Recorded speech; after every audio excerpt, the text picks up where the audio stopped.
러시아군의 진격 속도가 늦어지면서 푸틴은 창피를 당했고 원하는 바를 확보하지 못했다는 외신들의 보도가 이루어지고 있는 가운데 분노한 푸틴은 발레리 게라시모프 참모총장에게 실제로 수단과 방법을 가리지 않고 목표 달성을 위해 전력을 다하라고 명령하는 초유의 상황이 펼쳐지고 있습니다.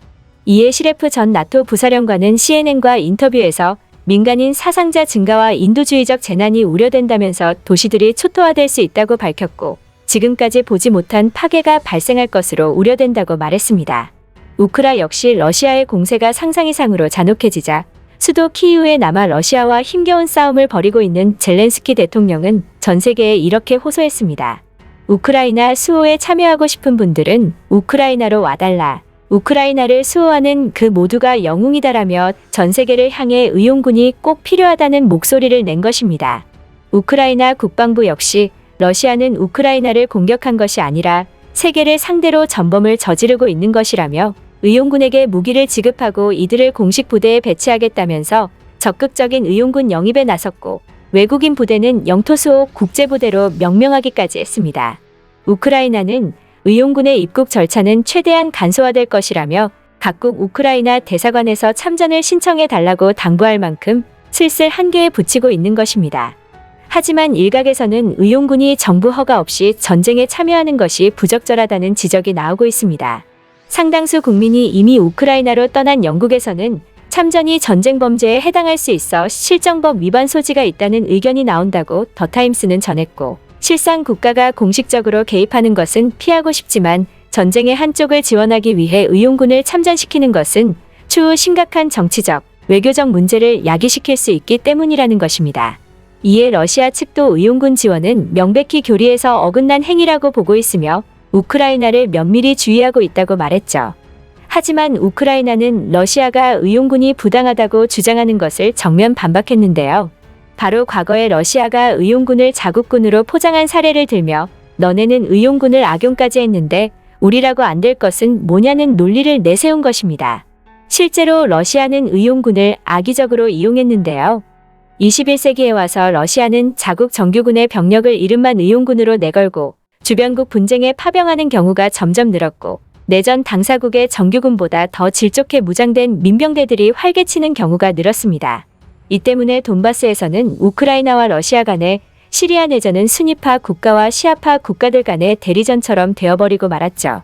또한 러시아는 2014년 크림 위기 당시 누가 봐도 국기 패치만 뗀 BTR 장갑차와 전차를 몰고 다니며 무장일기의 지원을 받는 러시아군을 예의 바른 청년들이라고 칭하며 의용군이라고 주장했고 따라서 우크라이나가 의용군을 모집할 명분이 차고도 넘치는 것입니다. 이에 우크라이나는 러시아 주장의 모순을 적극 지적하며 전 세계의 의용군 모집에 나섰고 한국에도 우크라이나 대사관을 통해 한국인들이 우크라 국제여단에 지원할 수 있도록 번역된 문서를 보냈는데요. 그 내용은 우크라이나는 러시아에 맞서 세계의 안보를 지키려는 외국인들로 구성된 국제 국토방위 군단을 창설하고 있으며 우크레인 인포메이션은 국방 관계자로부터 국제 군단에 합류하기 위한 7단계 절차를 전달받았고 주재 무관 혹은 영사에게 연락해 국제 군단에 합류할 의사를 밝혀달라는 것이었습니다. 앞전에도 우크라이나의 승리를 위해 기부를 마다하지 않았던 수많은 한국인들은 이를 보고 한국 성인들은 대부분 전역증이 있으니 얼마든지 갈 수 있다. 나도 함께 맞서 싸우고 싶다. 의용군이 되려면 어디로 가야 하나? 정확한 절차를 알려달라. 등의 반응을 보이며 과거 한국의 자유를 수호하기 위해 함께 싸워주었던 세계의 은혜에 보답하려는 의지를 보였습니다. 세계 최강의 예비역 전력이라고 소문이 자자한 한국인들이 의용군에 참가하고 싶다는 소식은 현지 우크라이나인들에게도 알려지며 환호했고 러시아 일각에서는 의용군에 대한 지원이 아시아 국가, 즉 한국 등에까지 파급되면 치명적인 문제를 입을 수밖에 없다며 반발했습니다. 특히 한국의 거의 모든 남성들은 군대를 가고 예비군 훈련 과정을 거쳐 대부분이 기본적으로 명령 체계를 이해하며 이에 따라 사격, 수류탄 투척, 각계전투, 수경 등을 조건만 된다면 바로 수행할 수 있을 정도로 막강한 전투력을 지니고 있기 때문입니다. 과거 LA 사태 당시 한인타운에 거주하던 한국인들이 순식간에 진지를 구축하여 방어선을 만들고 화기로 무장한 후 각자 지휘체계까지 만들어 적으로부터 생명과 자산을 효과적으로 방어해낸 것은 아직도 미국에서 회자될 정도로 한국인들의 전투력은 어마어마한 수준이죠.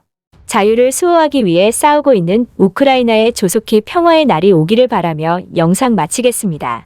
끝까지 시청해주셔서 감사합니다.